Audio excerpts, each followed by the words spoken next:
ya, Melcem, Sekupang, ya, saya ada di wilayah itu. Sedangkan kampung dia itu dulu masuk daerah Tanjung Pinang, karena belum ada jembatan sebelum terbangun. Kode teleponnya saja masih wilayah Tanjung Pinang.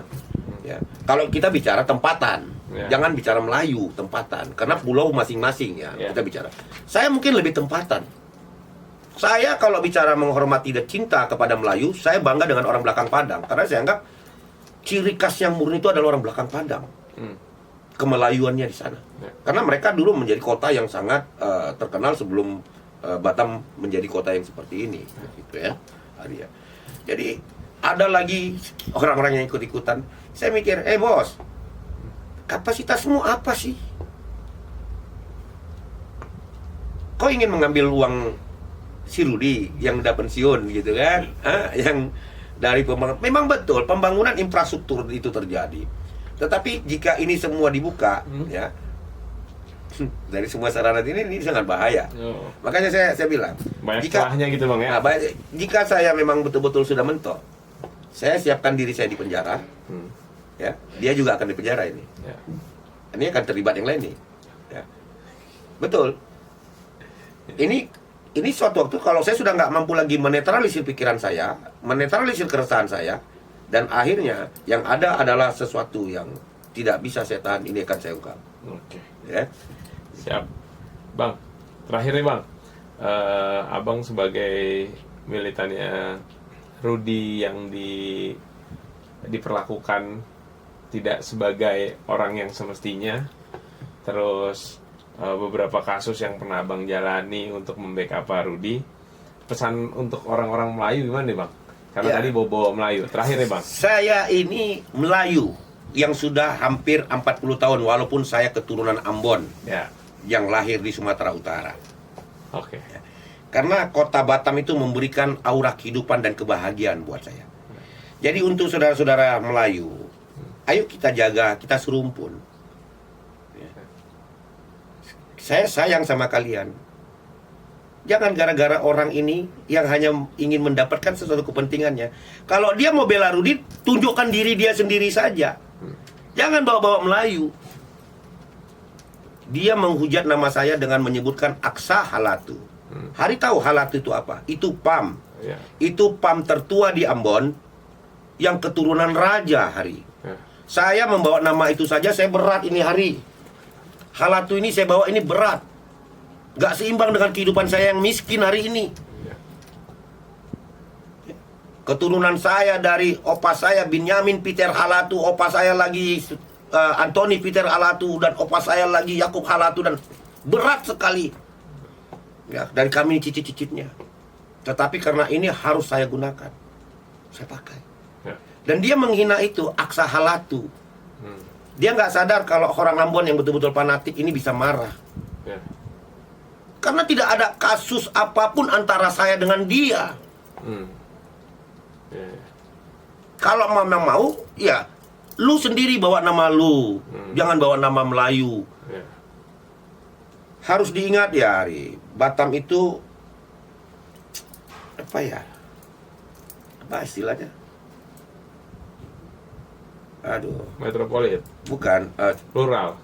Iya, plural yang beragam begitu. Dan kekuatan manusia di Batam itu dari suku-suku yang berbeda, Hari, dari Sumatera Barat, Sumatera Utara. Empat percampuran yang mendominasi gitu. nih, Jawa. Ya. Memang itu tanah, itu hebatnya orang-orang Sumatera Barat tetap menghargai Melayu, walaupun jumlah Melayu itu sedikit. Kenapa? Saya juga akan marah sama suku-suku yang tidak menghargai Melayu. Kita harus menghargai tanah yang kita injak, yang memberikan nafkah dan kehidupan.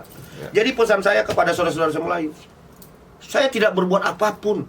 Saya lebih Melayu lagi. Tetapi orang ini kok pakai Melayu menyerang saya.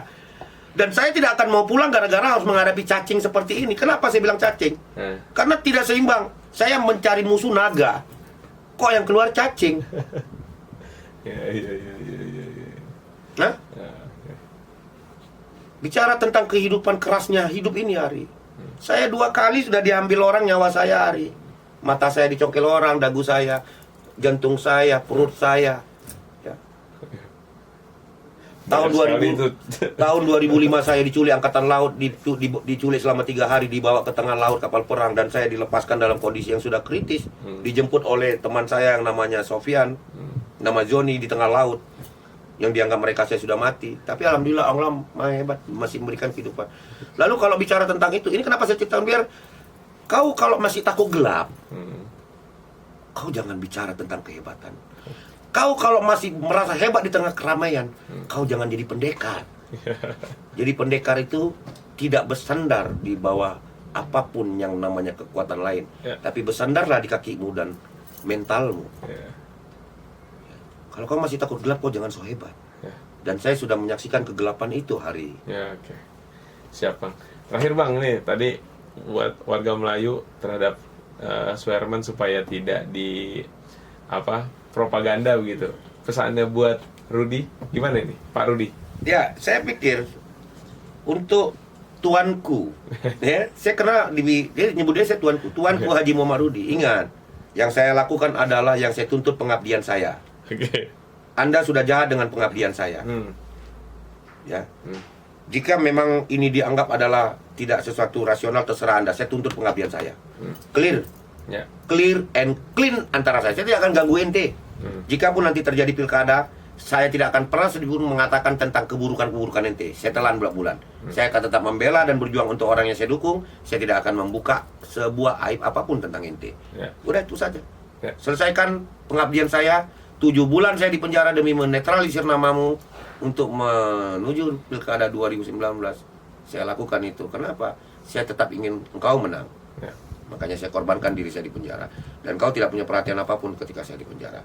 Begitu banyak kekuatan yang datang membesuk saya, mempengaruhi saya tidak goyah. Itu saksinya semua masyarakat Batam karena terekspos di seluruh media. Tetapi saya tidak goyah untuk supaya saya merubah diri saya ini korban dan kau ditarik untuk menjadi pelaku. Saya tidak ikhlaskan itu. Itu yang harus tetap kau ingat, Rudi. Itu yang harus dituntaskan gitu ya, Bang. Ya, itu yang harus tetap kau hargai dari pengabdian saya ini.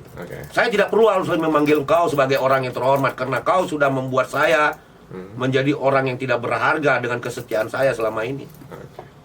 Begitu banyak orang yang sudah saya lawan, saya serang, saya musuhi gara-gara orang tersebut memusuhi dan menyerangmu. Lalu apa? Jika saya diculik orang, saya dibunuh orang, saya pikir mungkin satu petak tanah pun tidak akan kau berikan. Sangat hinanya aku ketika aku bertarung demi nama dia, tetapi dia sendiri tidak tahu tentang perjuangan dan pengorbanan yang telah saya berikan itu hari. Jadi itu yang masalah si Herman ini, saya pikir kamu sangat lucu, Herman. Kamu seperti anak kecil. Dari cara berbicara kamu, ya, intonasimu, narasimu, kau bicara seperti orang ketakutan, bukan seperti orang yang kejam. Ya, kata-katamu seperti orang ketakutan. Ya, jadi kau disuruh aja itu, Bang. Disuruh aja itu. Ya. Nah, saya kan melihat itu cara narasi, ya, intonasi, bukan bicara orang yang kejam. Ya, tetapi hanya orang yang ingin mengambil sesuatu dan penuh satu kebohongan dan penuh ketakutan. Sampai kau membawa segala bentuk cara melibatkan orang lain untuk ikut memusuhi saya, sedangkan saya sendiri tidak pernah menyerang siapapun. Saya hanya merang objeknya adalah Rudi. Oke. Terima kasih Bang Arsa. Semoga ini bisa sampai ke Batam. Oh, jelas. Jadi biar dia dewasa. Ya, saya senang nengok orang dewasa dan pintar. Karena memang cita-cita saya dalam hidup, saya kepingin semua orang menjadi lebih baik lagi. Karena hari umur 14 tahun sampai umur 17 tahun saya merasakan penderitaan hidup sebagai anak jalanan. Jadi penderitaan 3 tahun itu tidak mau ada orang lain yang ikut menikmati itu. Makanya di Batam itu semua orang banyak juga yang saya rangkul, saya kasih akses, saya kasih kesempatan, saya ajari. Untuk mereka tidak menjadi orang yang menderita. Tetapi walaupun mereka akhirnya berseberangan dan menjadi, saya nggak masalah. Saya pikir inilah hidup. Ada yang buruk, ada yang baik. Ya. Kita mau cari orang baik, nanti kita mati hari. Di sana kita akan ketemu malaikat yang baik. Kita akan ketemu orang jahat, yaitu para malaikat yang menyiksa kita di api neraka. Nanti kalau memang mau terima tentang yang baik 100% keburukan dan 100% kebaikan, itu di kematian. Di dunia ini nggak akan kau temukan itu. Jadi saya sadar saya orang buruk. saya punya kesalahan, punya aib, silakan. Siapapun yang membuka aib saya, siapapun yang mau menceritakan keburukan saya dengan senang hati. Karena saya memang hidup dalam takaran yang memang harus saya akui tentang itu. Oke. Ya, pemabuk, penjudi, silakan. Ya. Saya tidak perlu takut itu. Oke? Oke, siap. Terima kasih Mbak Aksa udah mampir ke podcast Pejuang. Nanti ditunggu podcast-podcast selanjutnya. See you. Tapi yang paling penting saya terakhir ya. Ingat, Boleh, terakhir. jangan pernah mencari orang baik, Hari. Ya, Kau siap. jadi orang baik saja. Karena kalau kau jadi orang baik, orang-orang akan berbuat baik sama kau. Ya. Ya. Udah? Sini, Tapi sini. kalau kau cari orang baik, kau tidak akan bisa berbuat baik. Oke. Karena kau akan banyak berharap dengan orang baik, sedangkan orang baik itu belum tentu baik. Oke? Terima kasih. Oke, berapa menit? 43 menit. Mantap. 3 menit. Mantap, mantap.